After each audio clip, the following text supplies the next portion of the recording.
one describe a place that leaves you speechless? A place that fills you with more questions than answers. A place that makes you feel alive, revives your childlike curiosity, and inevitably creates a change in your perspective. Here lies a blank canvas where we paint the inconceivable into fruition, merging the lines between imagination and reality. It lets our mind wander, yet holds us firmly in its grasp, refusing to be ignored, inviting us to stop, stare, and reflect.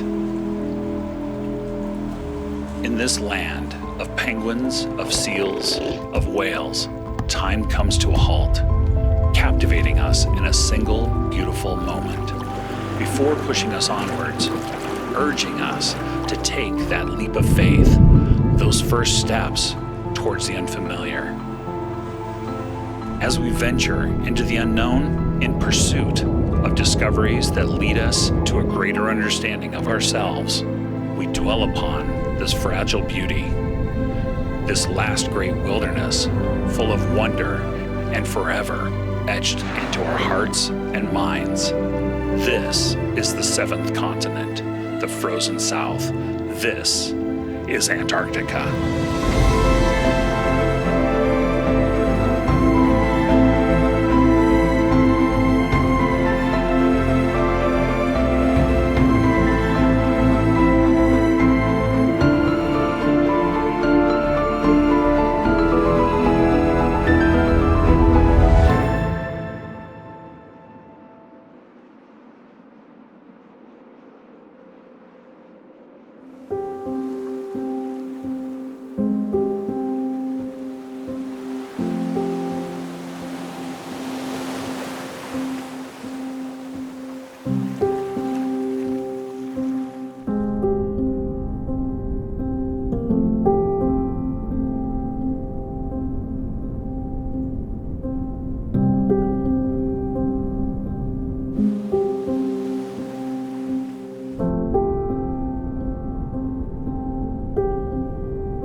Welcome to Deception Island, our very first landing in the Antarctic. Behind me are the remains of the whale oil tanks left over from the industrial whaling era, which started here around the year 1905. The tanks here held about 7,000 tons of whale oil, which was eventually shipped to Europe, North America, and Asia. Deception Island has many tiers of history, from the very first people who came here in 1820 all the way to the present day tourism, which has opened up the Antarctic even further for you to come and visit.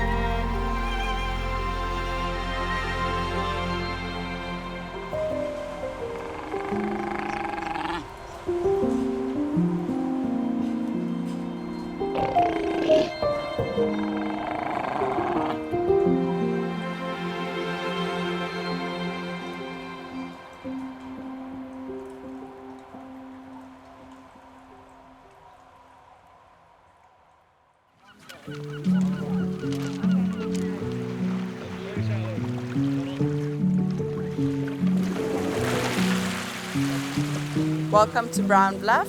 This is the first continental landing in Antarctica on the tip of the peninsula up in the Antarctic Sound. We landed on a beautiful rocky beach and immediately we were welcomed with this wonderful face of this 2-year volcano. it's also the first site where we're on a penguin colony. We've got both Gentoo penguins and Adelie penguins.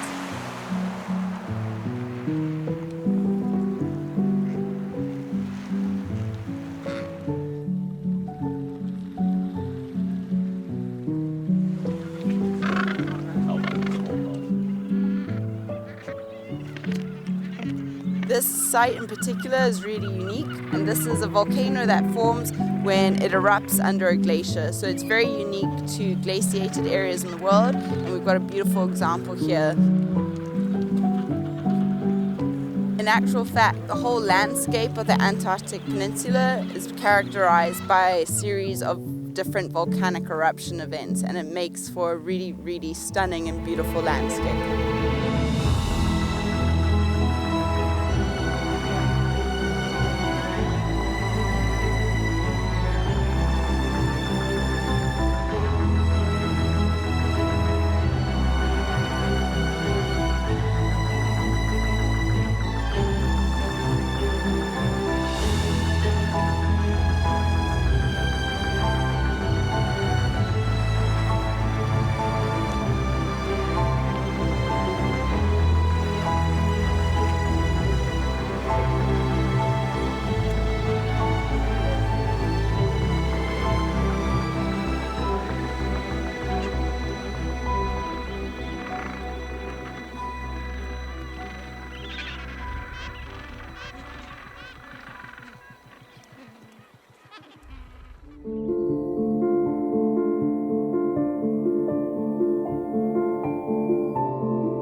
Here we are in magnificent Hope Bay. We have calving glaciers behind me, and you can see that the front is all broken up. There's lots of crevasses up the hill, and so when this valley glacier reaches the ocean, it breaks off, and all the glacier ice we've seen floating inside the bay has calved off from this glacier front in here. We also see beautiful examples of moraines. We see horns, arêtes.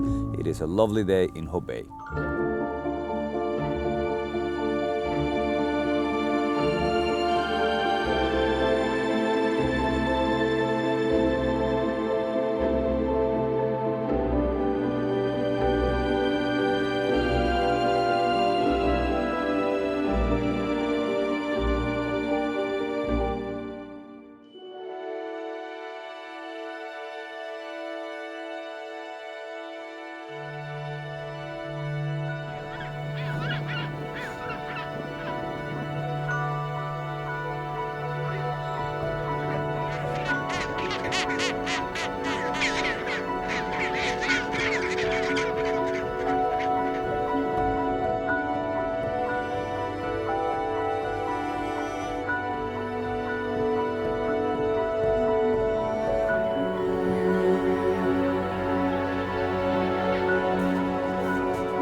Palaver Point here in Antarctica. I'm standing next to the Chinstrap colony behind me.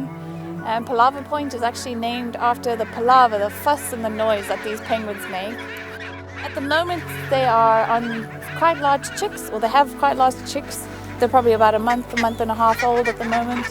Not quite ready to leave the nest yet or lose their down. The parents are still going out to sea to catch a lot of food and krill especially. You can see the color of the colony behind me. It's got that very pinky orange color from the krill that they're eating. And everyone here is just having a wonderful time, just taking it all in, enjoying the sounds and the sights and the smells. Fantastic to be here.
Don't miss it.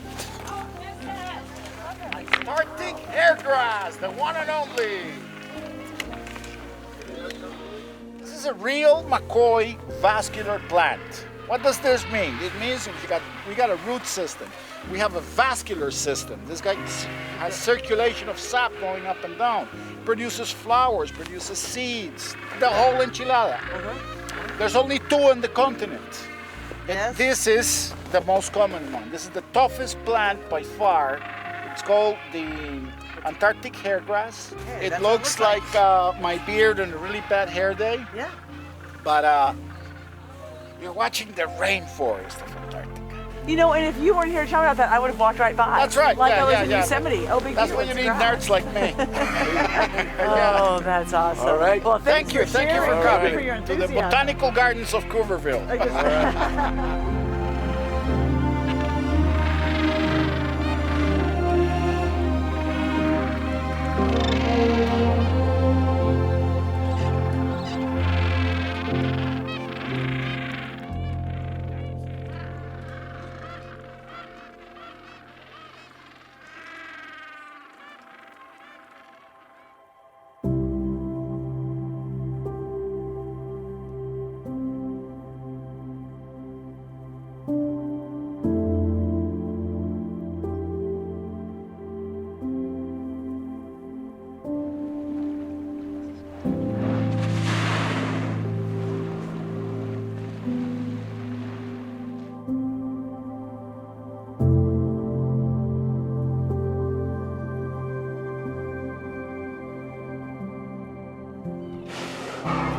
Paradise Bay has lived up to its name yet again.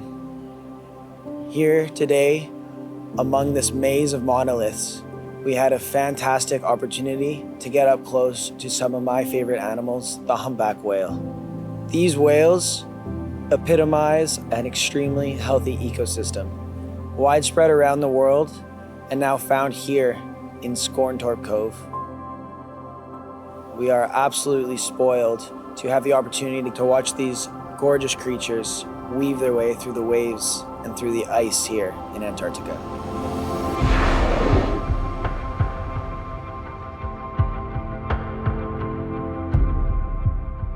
We had a fantastic afternoon kayaking, perfect conditions, not a breath of wind.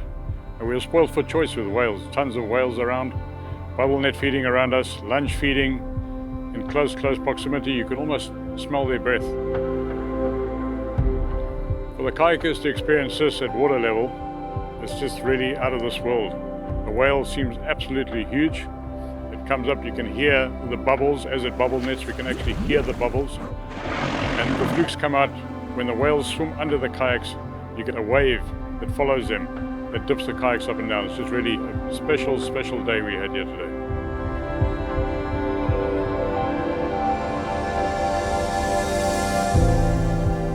These whales come back often to the same place year after year, meeting up with their same, essentially fishing buddies again and again, circling down around, creating perfect spirals underneath the water, trapping their prey within a net of bubbles as they tighten that spiral more and more until they erupt at the surface.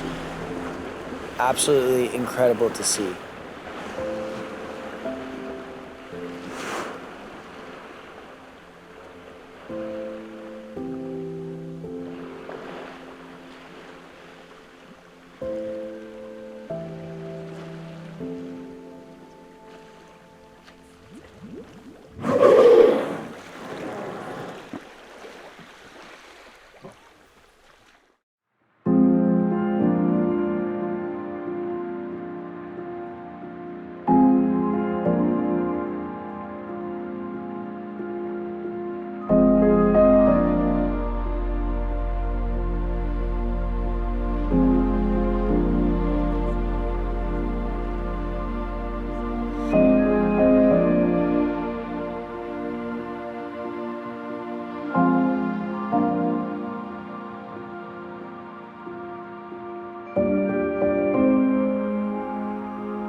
Welcome to Port Charcot. It's a very cold and chilly evening.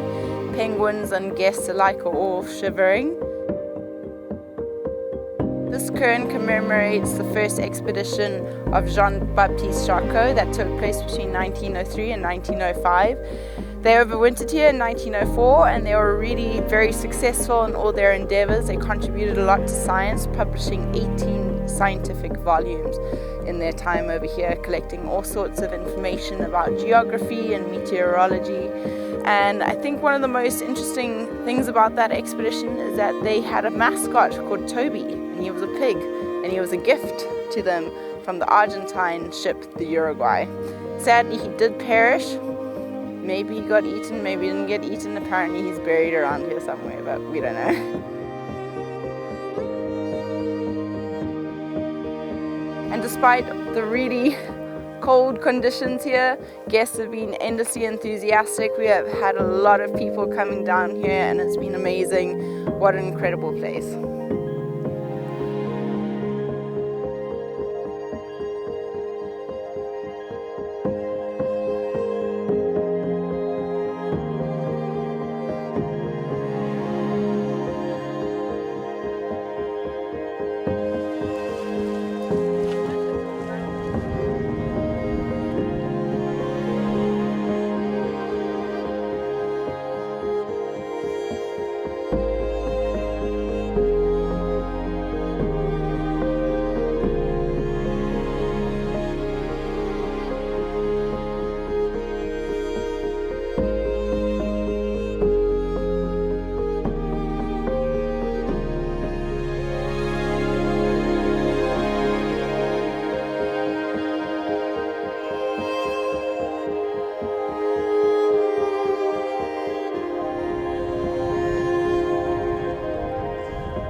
Ladies and gentlemen, what an incredible day. We're here down south of the Antarctic Circle, just north of the Gullet, and a very first for Seabourn.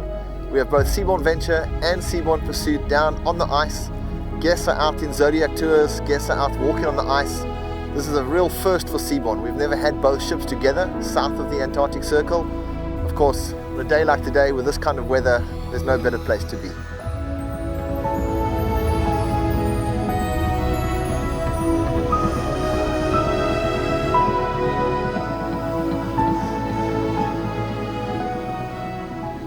Throughout our voyage, we've had the chance to experience Antarctica to its fullest. From incredible wildlife sightings to magnificent scenery, we trust that you'll be taking home many wonderful memories. On behalf of myself, the captain, the expedition team, and the entire ship's company, we'd like to thank you for sailing with us, and we look forward to seeing you again soon on another seabourn expedition. Bon voyage!